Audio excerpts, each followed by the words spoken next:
We are live? Are we live? We're live from the Meade County Fair 2024 edition. Yep. And again with us today is Mr. David Pace. He's going to, we're going to just talk about a little bit about the preview for tonight. Tonight is pretty straightforward. It's truck and tractor pull all night long. All night long. And maybe into the wee hours of the morning.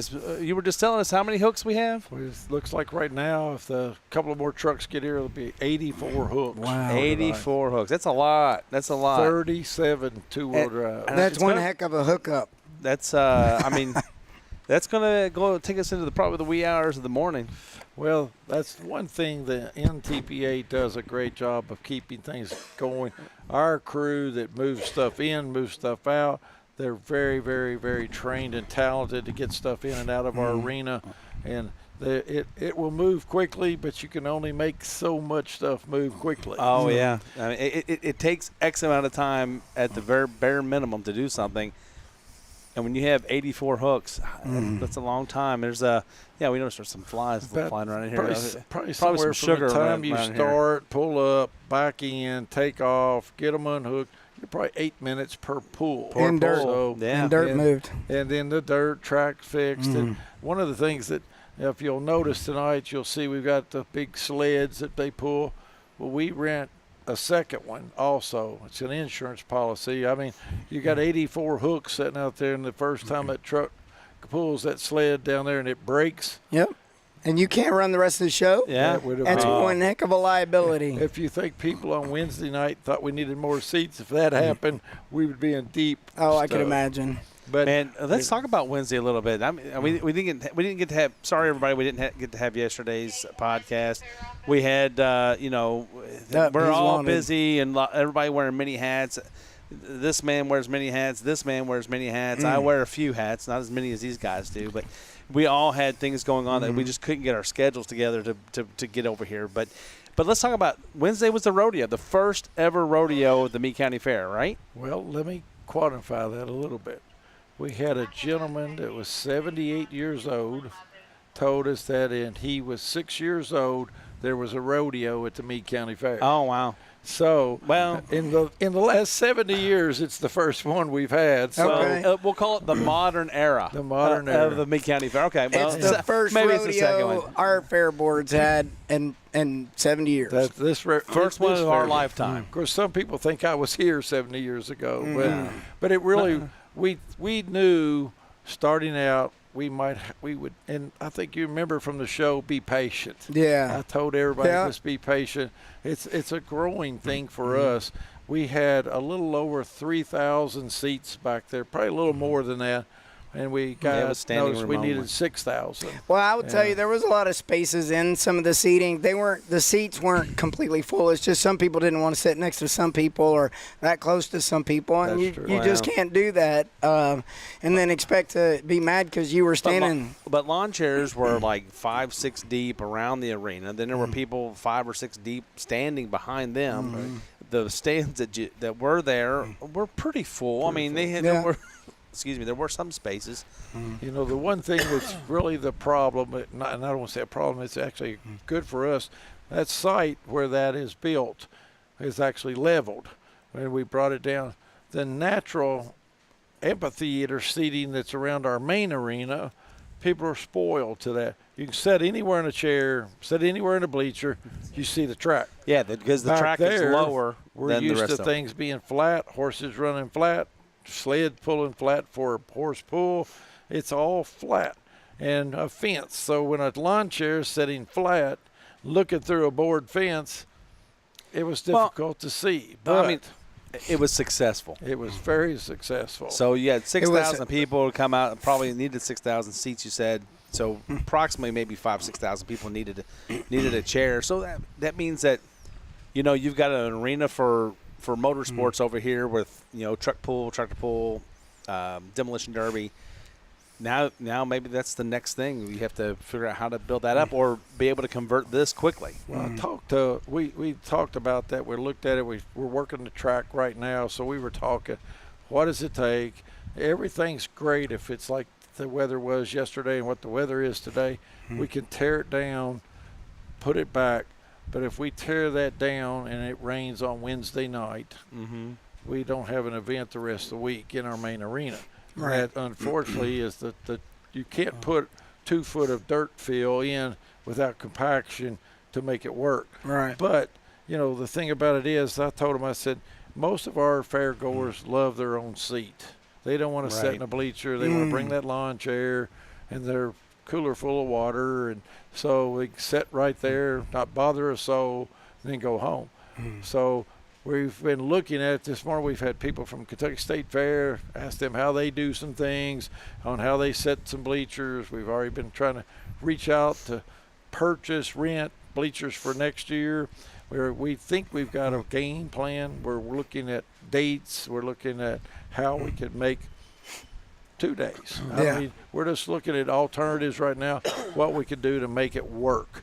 But now Kentucky State Fair, they do their stuff like mostly indoors, right? Yep. In like Freedom Hall. Yep. Which means that they have a concrete base that allows them to build up on pretty quickly. Well, they store their dirt in a barn on the other side of 65 off and of Crittenden Drive. And then they just truck it in, truck right? it in. Yeah. And it takes them all night to do that. And we're looking at, and I'd love to build over here, maybe not all bleacher seating, but I'd like to put some dirt, 2 or 3 foot of dirt, this amphitheater style, build it up. Just give a little bit of a build up. So kind of sit on a grade, basically, where rows of people could see over the row in front of them. Hey, it wouldn't be bad if you had a little bit of a berm between the road and that too, so it would help control some of the people coming out of the, into the roadway and stuff too. That's the thing. That's the path is from here to there. And I'm gonna keep talking about Wednesday a little bit. Our entertainment in the main arena was a hit. We had a lot of people there that we weren't expecting, and it really went well. It was over about 10:30. Had 2 good local young people, and we got to support both of them here. So it went off really well. We felt like it went off really well. And we didn't want a dead arena. People going to the food booths, bathrooms. Yeah. It would have looked terrible, nothing going on. So that entertainment, and it was a little loud for the fair office, but it worked well. And they did a good job too. Levi Wheatley did all the stage work and sound. Yeah, people stopped and listened a little bit, and there was people that stayed and watched the whole thing. Yeah. I think it was. I thought it went pretty well overall. I mean, I don't think the live music was maybe promoted as well. We did because I didn't see it wasn't. It really wasn't in the catalog or anything. So, but I think for having that as an alternative during the like if you were came to the rodeo and you wanted to go watch something, you wanted something to do. Maybe not every event is your thing, right, and you wanted to step away for a little while to go watch, did some live entertainment. It was a good. It was a nice little pairing. It was a break. I thought. And we said everybody couldn't stay at the horse arena the entire time. They wanted something to eat. They wanted to go ride rides. They wanted to use the bathroom. So it gave them something. Well, instead of cramming in around everybody, they stayed over here, relaxed a little bit. You could sit anywhere you wanted, and there was unfortunately some people that were very upset. Facebook warriors that were on there letting us have it. And I want to thank the ones who stood up and defended the fair. Said, you've asked for this and you've asked for it. They went out on the limb to make it work for you. They brought in an excellent product. Give them a chance, and I appreciate that. Well, you were open like at 3 o'clock in the afternoon if you wanted to get a seat, and you can't show up. And we said this on the podcast. You can't expect to show up at the last minute and then expect to find a seat. If it was that important to you, you should have been there early. And they wanted to park right there. No, you're not going to get that. But we did change that, and hopefully some of those folks got to see that I was able to take with our event back there was the auction. We rearranged, I moved all the vehicles, the animal vehicles, and then we parked all the way down across the gravel pit area and put almost all the parking in the back. People thought, well, I don't want to park. Well, put them right at the event. And once they realized it, we've got a madness to what our meaning is. So, and please, if you'll just work with us, we'll take you down a great path. We're not sending you somewhere you don't need to go. We so that was Wednesday night, and I think it went great all the way across. Kathy and I went over and watched some of the Well, we tried to watch, but by the time we got finished at our gate, it was already full over there. So we stood around for a little while. But after you worked the gate all day, you're like, yeah, it's time to go home. So we left around, 9:30 or something like that.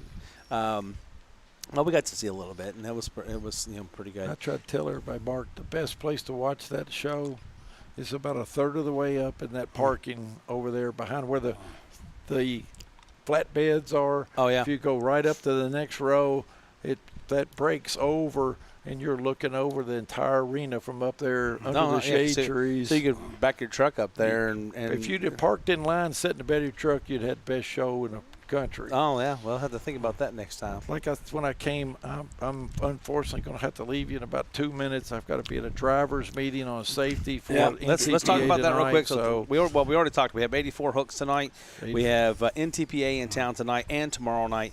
And with 84 hooks, it's a long time, but it's a good show. It means that we're going to have a lot of entertainment tonight. We're going to be here until after midnight, and that's just part of it, and that's good for all of us because the food booths will be open, and they'll have. It means a lot of people will be here. I expect it's going to be a nice night. I don't think there's a lot of there's nothing in the forecast. It looks like it's going to. Weather Service, and I want to thank Jeff Cox right now for all the things he's done for us on this, trying to keep us informed. He's kept us on top of what's going on, and he said, warmer temperatures, but great weather the rest of the weekend. You're welcome. And I said thank you. And one other guy I haven't talked too much about, I wanted to thank J.J. Scarborough and that group from the jail that have come out and helped us daily this week to make us successful and getting the bill, to make it clean. And they've done a great job with it. And it always feels great here. I mean, it's always I think it's well put together. I mean, you can tell that it's not like a big city production. It's hometown production. We want it to be lots of people. Lots of people put volunteer hours into doing this every year. They're not getting paid to do it. They're not getting.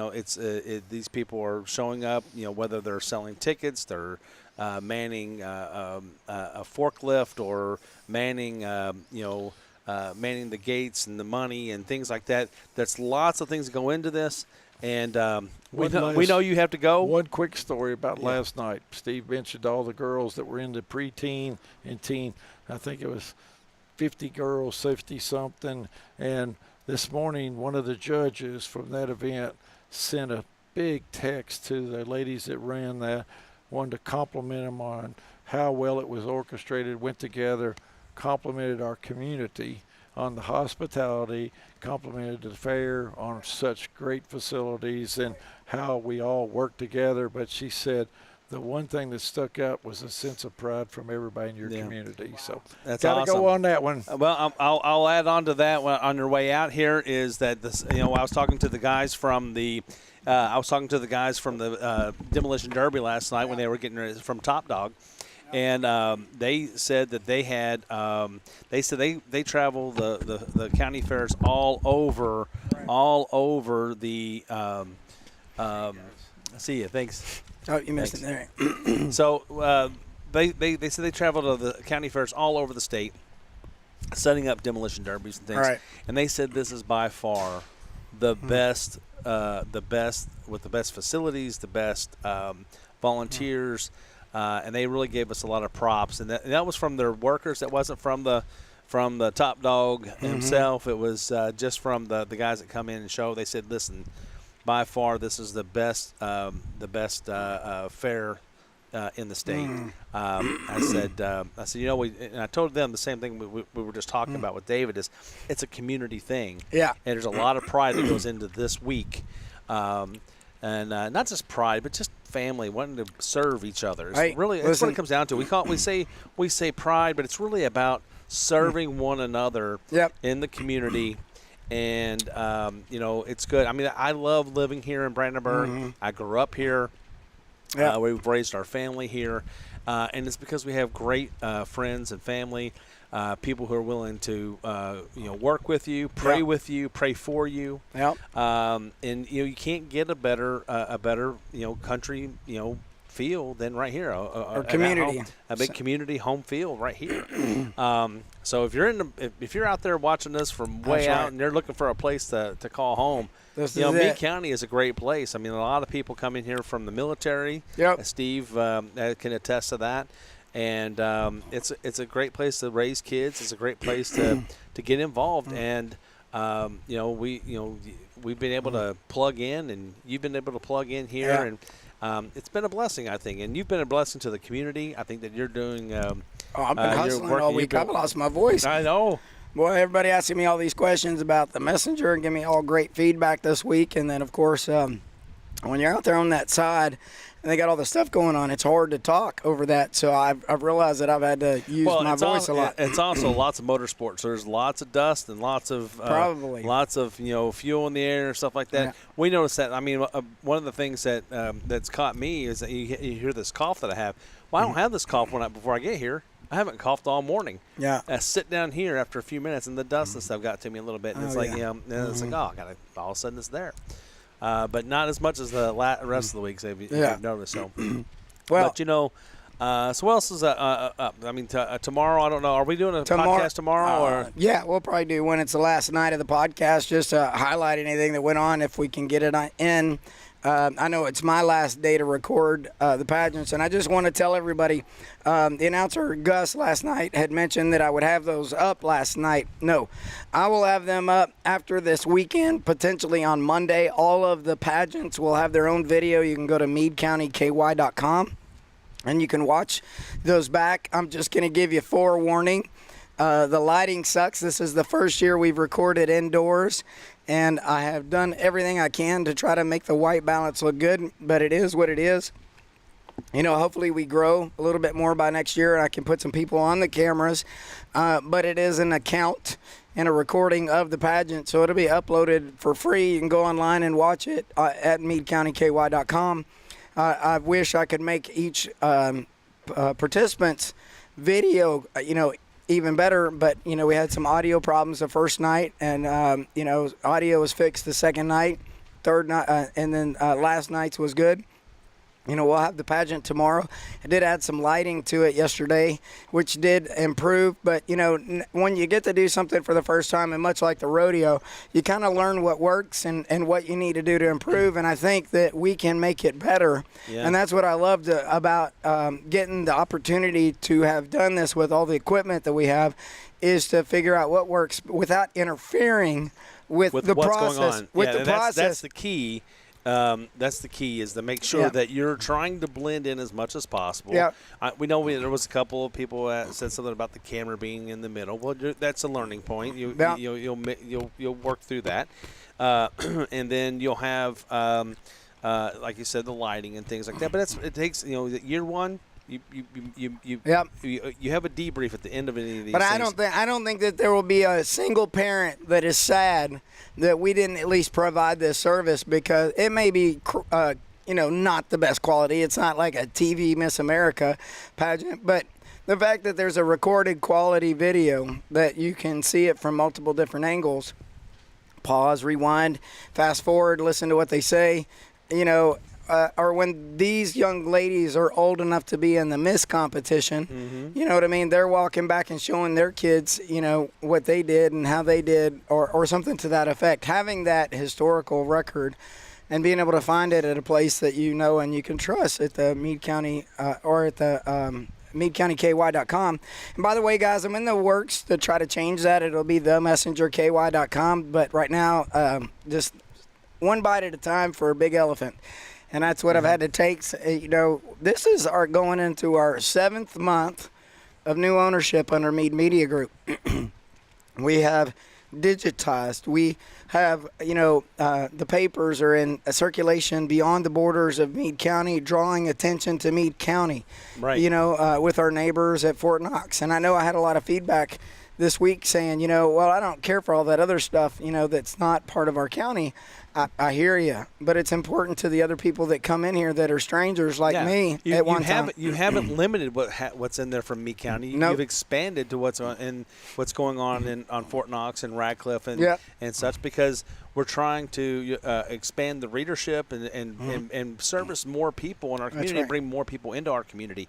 So Meade County is either still through tourism Meade County is still the basic onus of the paper. It's the focus of the paper is Meade County. But then you have people who are affected and affect us around us. Yeah. And those things are important too. And so you'll see articles about what's going on at Fort Knox because that it matters to a lot of people from Meade County. Yeah. Not everybody, but you're also going to see articles about farming on the front page. You're going to see articles about the fair on the front page.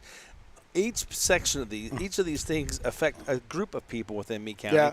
But when you affect one of us, you affect all of us. So it's good for us to understand and how do we embrace that as a whole. Yeah. And I think that's what you're trying to find that balance of. And I think you're doing a good job of it. I really and truly. Well, and there's always going to be criticism when you own the paper. But this I will say, and I'm not a bashful about it or anything. As the owner of Meade Media Group,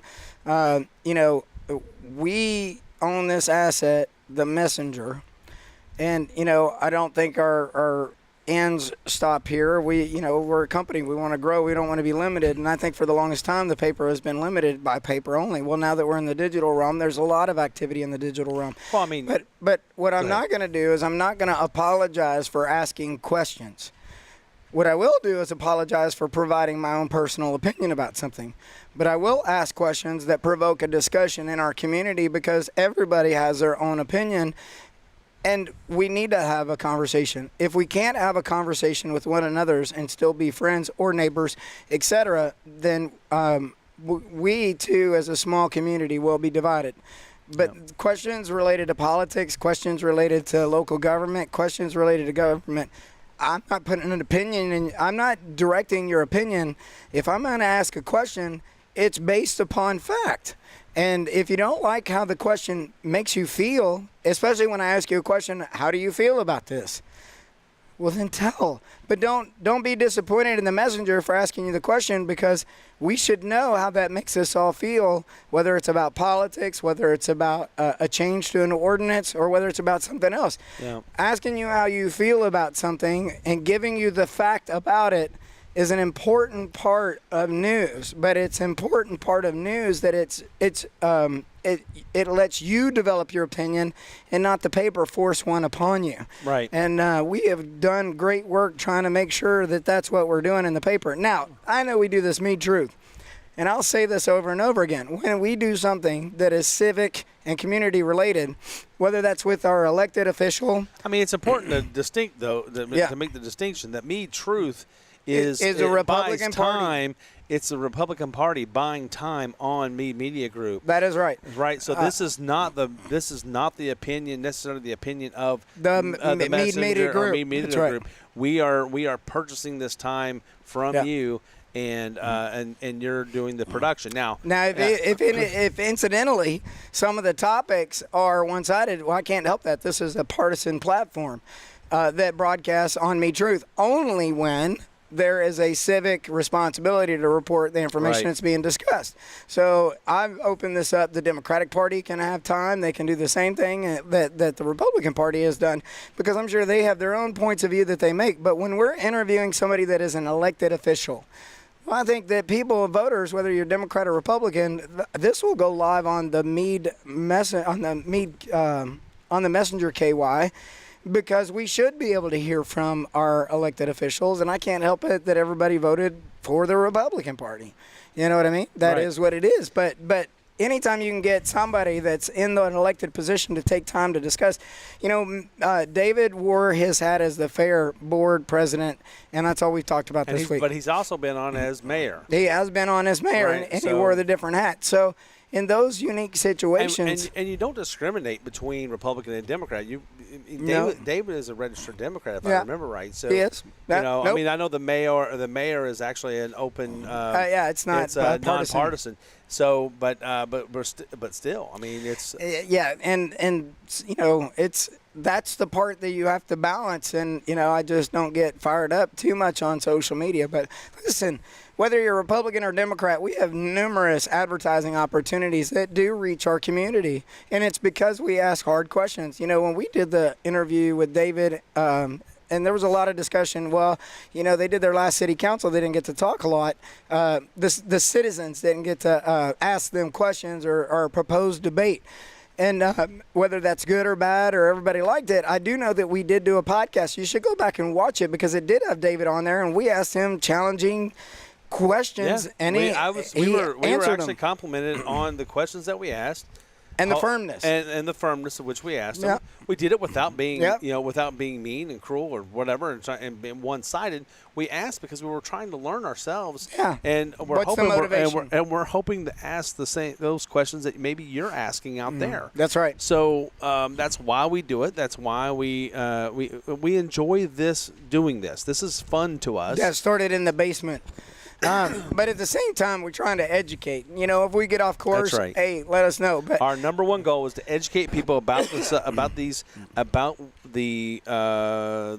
legislature, the process of the processes that are going to our everyday government, and we want to make sure that because I think a lot of times people get into this idea that government is out to get them because they just don't understand. Well, when we rely too much on government, it can be. But sometimes government does. Yeah. And so it's our job to point out when the government's overreaching. I would say and it's also our job to point out when they're actually doing what they're supposed to be doing, and it's just the way it's set up to do it. And sometimes it's unfortunate that some things affect others, some people more than others. Yeah. And that's unfortunately part of it. And there's always going to be things that people take to heart more than some. The thing is that one thing that we learn in when you go to like election school to learn how to campaign school, and is that most people.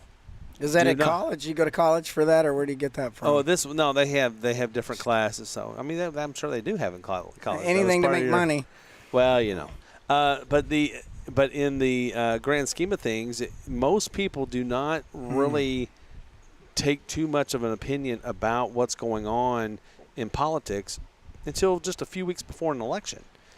Most of the time, most people. And then the other 15 to 20%. I mean, and that number's probably gone up a little bit over the years because of the divisiveness of politics in the national level, especially. Yeah.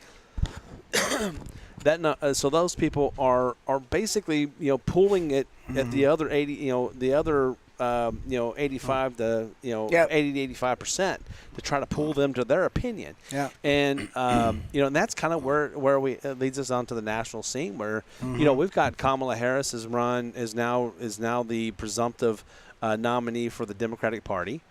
That's going to be an entire discussion of ours in the near futures.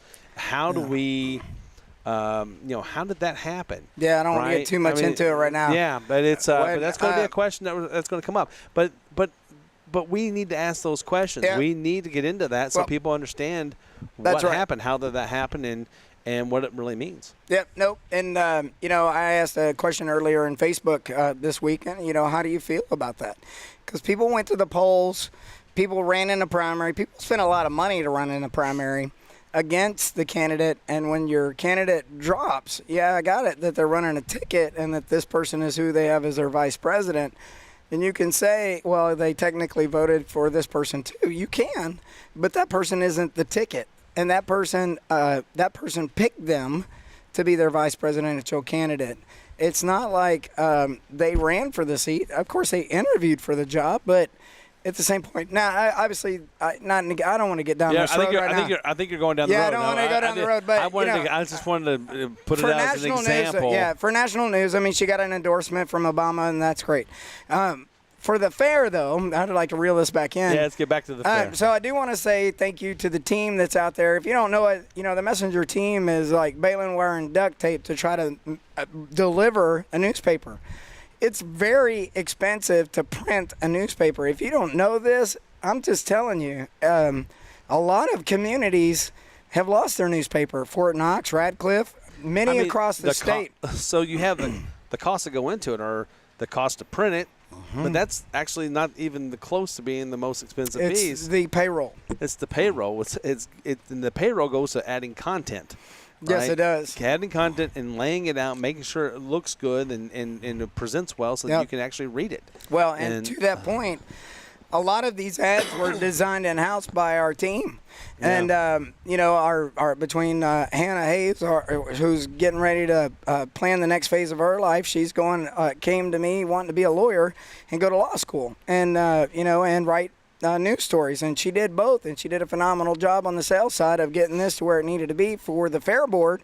So we had enough coverage to cover the cost of actually putting this together. Yeah, it's not like you made money off of this, right?